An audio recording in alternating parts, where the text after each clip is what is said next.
নমস্কাৰ বন্ধুসকল তো স্বাগতম জনাইছোঁ আকৌ এটা নতুন ভিডিঅ'লৈ আজি আমি এই ভিডিঅ'টোত কথা পাতিম আসাম জিকেৰ যোনখিনি ইম্পৰ্টেণ্ট টপিকছ আছে সেই টপিকছখিনিৰ ওপৰত লগতে কথা পাতিম ষ্টেটিক জিকেৰ যোনখিনি ইম্পৰ্টেণ্ট টপিকছ আছে সেইখিনি ইণ্ডিয়াৰ হওক বা ৱৰ্ল্ডৰ হওক সকলো ষ্টেটিক জিকেৰ যোনখিনি টপিকছ হয় সেই টপিকছখিনিৰ ওপৰত আমি কথা পাতিম যে অসম গভৰ্ণমেণ্টৰ যোনসমূহ চাকৰিৰ বাবে যোনখিনি পৰীক্ষা অনুষ্ঠিত হয় সেই পৰীক্ষাসমূহত পাছ কৰিবৰ বাবে আপোনালোকে ষ্টেটিক জিকেৰ কি টপিক চাব লাগিব সেই টপিকছখিনিৰ কথা আজি আমি এই ভিডিঅ'টোত ডিছকাছ কৰিম তো আগৰ ভিডিঅ'টোত মই হিষ্ট্ৰী জিঅ'গ্ৰাফী জেনেৰেল ছায়েন্স আৰু পলিটিৰ যোনখিনি ইম্পৰ্টেণ্ট টপিকছ আছে টপিকছখিনি মই অলৰেডি দিছোঁ তো এইটোত মই অকল ষ্টেটিক জিকে ইম্পৰ্টেণ্ট টপিকছ আছে সেইখিনিহে কভাৰ কৰিছোঁ সেইখিনি বলক আজি এই ভিডিঅ'টোত আমি ষ্টেটিক জিকে কি ইম্পৰ্টেণ্ট টপিক আপোনালোকে চাব লাগিব সেই টপিকখিনিৰ ওপৰত আমি ডিছকাছ কৰি লওঁ তো অসমৰ যদি জিকে পাৰ্টটোৰ কথা কওঁ তো প্ৰথমতে আপোনালোকে চাব লাগিব এৱাৰ্ডখিনিৰ ওপৰত চাব লাগিব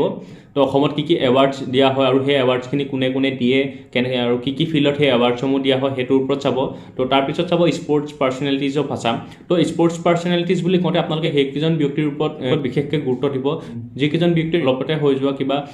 গ্লোবেল ইভেণ্টত বা নেশ্যনেল গেমছ হওক বা এনেকুৱা ইম্পৰ্টেণ্ট কিবা ইভেণ্টত কিবা যদি অসমৰ বাবে কিবা সুনাম কঢ়িয়াই আনিছে তো সেইকেইজন ব্যক্তিৰ ওপৰত আপোনালোকে বিশেষকৈ গুৰুত্ব দিয়ক তো সেইকেইজন ব্যক্তিৰ ওপৰত প্ৰায় কুৱেশ্যন অহা দেখা যায় তো তাৰপিছত চাব nick name of great personalities অসমীয়া সাহিত্যত বহুকেইজন ব্যক্তিৰ বিভিন্ন ধৰণৰ ছদ্মনাম দেখিব পোৱা যায় য'ত তেওঁলোকে লিখনিসমূহত নিজৰ নামৰ সলনি অন্য নাম ব্যৱহাৰ কৰা দেখা গৈছিল আৰু পাছত সেই নামখিনি বহুত ফেমাছ হৈ গৈছিল তো সেই নামসমূহ আপোনালোকে চাই ৰাখিব ইয়াৰ উপৰিও আপোনালোকে চাব বুকছ এণ্ড অথৰৰ নাম বুকছ এণ্ড অথৰৰ ওপৰত চাব কোনখন কিতাপ কোনজন ব্যক্তিয়ে লিখিছিলে সেইটোৰ ওপৰত চাব ইয়াৰ ওপৰতো যথেষ্টখিনি কুৱেশ্যন দিয়ে আৰু যেতিয়া আপোনালোকে বুকছ এণ্ড অথৰ চাব সাহিত্য একাডেমি এৱাৰ্ড উইনিং যোনখিনি বুকছ আছে সেইখিনি বুকছখিনি এবাৰ আপোনালোকে চাব আৰু তাৰ লগত যোনজন অথৰ আছে আৰু কোন চনত পাইছিল সেইখিনিৰ ওপৰতো গুৰুত্ব দিব আপোনালোকে সেই সাহিত্য একাডেমি উইনিং বুকছখিনি আৰু যদি অথৰখিনিৰ নাম জানে তেতিয়াও আপোনালোকৰ যথেষ্টখিনি বুকছ এণ্ড অথৰৰ নাম আপোনালোকৰ তাতে কভাৰ হৈয়ে যাব তো তাৰপিছত আপোনালোকে চাব বৰ্ডাৰ অফ আসাম তো বৰ্ডাৰ বুলি কওঁতে আমাৰ কোনকেইখন ৰাজ্য বা কোনকেইখন দেশৰ লগত কিমান দৈৰ্ঘ্যৰ সীমা ভাগ কৰিছে তো তাৰ ওপৰত আপোনালোকে চাই যাব তাৰপিছত চাব architecture of Assam architecture of Assam বুলি কওঁতে অসমৰ যোনখিনি ইম্পৰ্টেণ্ট আৰ্কিটেকচাৰ আছে যেনেকৈ ৰংঘৰ কাৰেংঘৰ বা তলাতল ঘৰ তাৰপিছত আৰু যোনখিনি মন্দিৰ আছে সেই মন্দিৰসমূহ কোনে বনাইছিল কোন ৰজাই বনাইছিল তাৰ ওপৰত আপোনালোকে চাব তাৰপিছত চাব ফেক্টৰিজ অফ আসাম অসমৰ বহুতখিনি ফেক্টৰিজ নাই যোনকেইটা আছে সেইকেইটা ফেক্টৰিজৰ ওপৰত আপোনালোকে জনাটো উচিত যিহেতু সেইকেইটাৰ ওপৰত এক্সামত কুৱেশ্যন আহে কোনটো ফেক্টৰি ক'ত আছে আৰু কোন চনত ইনগুৰেট কৰা হৈছিল সেই তাৰ ওপৰতো চাব তাৰপিছত চাব wild life sanctuaries of Assam অসমৰ যোনখিনি ৱাইল্ড লাইফ চেঞ্চুৰী আছে তাৰ ওপৰত আপোনালোকে চাই ৰাখিব তাৰপিছত চাব স্কিম ৰিলেটেড টু আসাম তো ৰিচেণ্ট যোনখিনি স্কিম আছে অসম চৰকাৰে যোনখিনি ৰিচেণ্ট স্কিম লঞ্চ কৰিছে তাৰ ওপৰত চাব অসমৰ নতুন বাজেটত কি নতুন স্কিম অসমৰ বাবে আনিছে তাৰ বিষয়ে আপোনালোকে চাব আছে তো তাৰপিছত আৰ্ট এণ্ড কালচাৰৰ ওপৰত চাব তাৰপিছত ফেষ্টিভেল অফ আসাম চাব ফেষ্টিভেল অফ আসাম বুলি কওঁতে কোনটো ফেষ্টিভেল কোনটো ট্ৰাইবে চেলিব্ৰেট কৰে তাৰ ওপৰত চাব তো আসাম জিকে বুলি কওঁতে মই ভাবোঁ ইমানখিনি চালে আপোনালোকৰ যথেষ্ট হৈ যাব ইয়াৰ উপৰিও আপোনালোকে Assam history Assam geography Assam economy এইকেইটা টপিকৰ ওপৰতো কভাৰ কৰিব লাগিব অসমৰ লগত ইম্পৰ্টেণ্ট যোনখিনি ষ্টেটিক জিকে টপিকছ আছে মই সেইকেইটাহে আপোনালোকক ক'লোঁ এইকেইটা টপিক আপোনালোকে চাই ৰাখিব এইকেইটা টপিক যদি আপোনালোকে চাই ৰাখে তেন্তে আপোনালোকৰ এক্সামত যথেষ্টখিনি সহায় হ'ব তো ইয়াৰ পিছত আমি কথা পাতিম ষ্টেটিক জিকে ইণ্ডিয়া আৰু ৱৰ্ল্ডৰ লগত যোনখিনি আছে সেইখিনিৰ ওপৰত তো এইখিনি টপিকৰ ভিতৰত আপোনালোকে প্ৰথম চাব ডেমছ অফ ইণ্ডিয়া মানে যোনখিনি ৰিভাৰ ডেম আছে সেইখিনিৰ ওপৰত আপোনালোকে চাব কোনখন নদীৰ ওপৰত আছে আৰু কোনখন ষ্টেটত আছে সেইটোৰ ওপৰত চালেই হ'ব আপোনালোকে ডেমখিনিৰ বাবে তাৰপিছত চাব স্পৰ্টছ এণ্ড কাপ কোনটো স্পৰ্টছৰ লগত কোনটো কাপ ৰিলেটেড হৈ আছে তাৰ ওপৰতো কুৱেশ্যন আহে তো সেইটো টপিকো আপোনালোকে চাই ৰাখিব তাৰপিছত চাব অলিম্পিক্স তো অলিম্পিক্সৰ ওপৰত আপোনালোকে একদম ডিটেইলছত চাব ট্ৰাই কৰিব ৰিচেণ্ট অলিম্পিক ইভেণ্টত ইণ্ডিয়াৰ পাৰফৰ্মেঞ্চৰ ওপৰত চাব কোনজন ব্যক্তিয়ে কি মেডেল পাইছিলে সেই তাৰ ওপৰত চাব কি ইভেণ্টত পাইছিলে কি কেটেগৰীত পাইছিলে তাৰ ওপৰতো চাব অসমৰ কোনোবা ব্যক্তিয়ে যদি এৱাৰ্ড পাইছে সেই অসমৰ ব্যক্তিজনৰ একদম ডিটেইলছ চাব তো তাৰপিছত চাব আপোনালোকে ইম্পৰ্টেণ্ট ডেটছখিনি যেনেকৈ ধৰক আপোনালোকে 9 জানুৱাৰীত NRI ডে পতা হ'ল তাৰপিছত 12 জানুৱাৰী নেশ্যনেল ইউথ ডে পতা হ'ল তো এনেকৈ আপোনালোকে বিভিন্ন ইম্পৰ্টেণ্ট দিনসমূহৰ বিষয়ে চাব পাৰে তো যেতিয়া আপোনালোকে ইম্পৰ্টেণ্ট ডেজসমূহ চাব সেই ডেজসমূহৰ যোনখিনি ৰিচেণ্ট যোনখিনি থিম আছিল সেই থিমখিনিৰ ওপৰত চাব কিয় পতা হয় সেইটোৰ ওপৰত আপোনালোকে চাই ৰাখিব তাৰ ওপৰতো কুৱেশ্যন আহি যাব পাৰে তাৰপিছত আপোনালোকে চাব ইণ্টাৰনেশ্যনেল অৰ্গেনাইজেশ্যন আৰু হেডকোৱাৰ্টাৰসমূহৰ বিষয়ে তো তাৰপিছত আপোনালোকে চাব লেক অফ ইণ্ডিয়া তো এই টপিকটোৰ ওপৰতো দুই এটা কুৱেশ্যন অহা দেখা যায় যদিও বহুত কুৱেশ্যন নাহে কিন্তু তো কেতিয়াবা ভাৰতৰ আটাইতকৈ ডাঙৰ লেক কোনটো ভাৰতৰ আটাইতকৈ সৰু লেক কোনটো লেক ক'ত আছে এনেকুৱা ধৰণৰ কুৱেশ্যন আহি যোৱা দেখা যায় তো তাৰপিছত আপোনালোকে চাব ইম্পৰ্টেণ্ট অৰ্গেনাইজেশ্যন অফ ইণ্ডিয়া তো ভাৰতৰ যোনখিনি ইম্পৰ্টেণ্ট অৰ্গেনাইজেশ্যন আছে সেই অৰ্গেনাইজেশ্যনখিনিৰ ওপৰত চাব তাৰ হেডকোৱাৰ্টাৰ চাব তাৰ CEO চাব আৰু কেতিয়া ফৰ্ম হৈছিল সেইটো চাব কাৰণ ভাৰতৰ যোনখিনি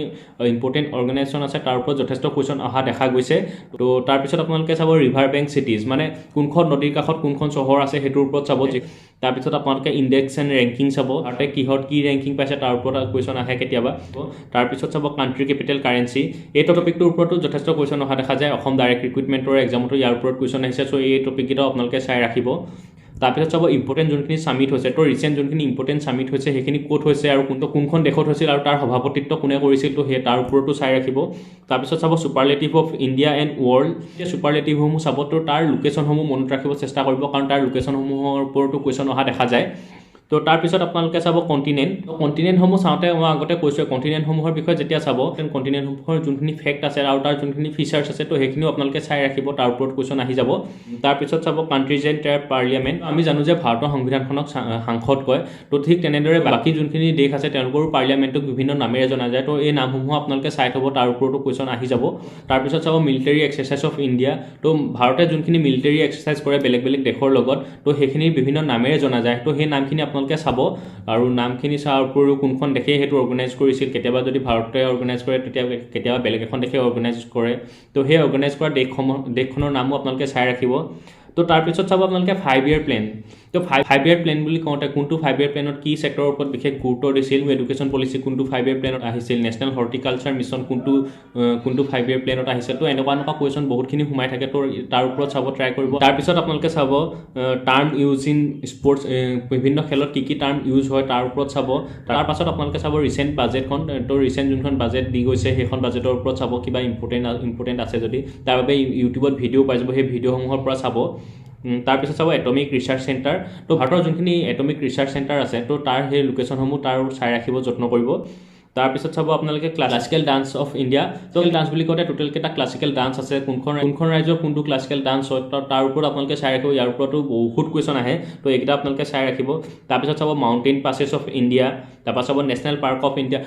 পাৰ্ক অফ ইণ্ডিয়া বুলি কওঁতে ইণ্ডিয়াৰ যিমানখিনি নেশ্যনেল পাৰ্ক আছে গোটেইখিনিৰ ওপৰত চাব যদিহে ইয়াৰ ওপৰত আপোনালোকক মোৰ পৰা নোট লাগে তেন্তে আপোনালোকে মোক কমেণ্ট ছেকশ্যনত জনাই দিব মই আপোনালোকক মই যোনখিনি লিখি ৰাখিছোঁ তাৰ ওপৰত মই আপোনালোকক দি দিম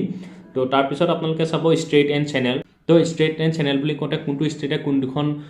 সাগৰ বা মহাসাগৰক লগ কৰিছে আৰু কোন দুখন দেশক পৃথক কৰি ৰাখিছে তাৰ ওপৰত চাব তাৰপিছত চাব nuclear power plant of India তো কোনটো নিউক্লিয়াৰ পাৱাৰ প্লেণ্ট ক'ত আছে সেইটোৰ ওপৰত চাব তো তাৰপিছত চাব ৰিচেণ্ট স্পৰ্টছ টুৰ্ণামেণ্ট আৰু তাৰ ভেনিউখিনি চাব তো এইটো এটা টপিক বহুত ইম্পৰ্টেণ্ট হয় যোনখিনি ৰিচেণ্ট হয় এইটো মই অকল ইণ্ডিয়াৰ ক্ষেত্ৰত কোৱা নাই গোটেই ৱৰ্ল্ডত যোনটো ৰিচেণ্ট যোনখিনি ইম্পৰ্টেণ্ট স্পৰ্টছৰ ইভেণ্ট হৈছে ৰিচেণ্টলি কমনৱেলথ হওক বা অলিম্পিক হওক বা অন্য কিবা ইভেণ্ট হওক তো তাৰ ভেনিউখিনি চাব সেই ইভেণ্টখিনিত ভাৰত আৰু অসমৰ পৰা যোনে মেডেল পাইছে তো সেই ব্যক্তিসকলৰ বিষয়ে আপোনালোকে চাই ৰাখিব তো তাৰ পৰাই কুৱেশ্যন অহা দেখা যায় তো মই ভাবোঁ ষ্টেটিক জিকেৰ বাবে ইমানখিনি আপোনালোকে যদি চাই যথেষ্টখিনি হ'ব তো আপোনালোকে এই সকলোখিনিৰ ওপৰত নোটছ বনাই ৰাখক আৰু যদি কিবা বুজি পোৱা নাই বা কিবা পোৱা নাই তেন্তে মোক আপোনালোকে জনাই দিব মই আপোনালোকক যিমান পাৰোঁ সহায় কৰিব চেষ্টা কৰিম তো আজিলৈ ভিডিঅ'টো ইমানেই ৰাখিছোঁ আশা কৰোঁ আপোনালোকে এই ভিডিঅ'টো চাই কিবা এটা হেল্প পালে তো আকৌ নতুন ভিডিঅ' আপোনালোকে কি টপিকৰ ওপৰত বিচাৰে মোক কমেণ্ট ছেকশ্যনত জনাই দিব তো সেইটো টপিকৰ ওপৰতে মই আপোনালোকক নতুন ভিডিঅ'টো আনি দিবলৈ চেষ্টা কৰিম ধন্যবাদ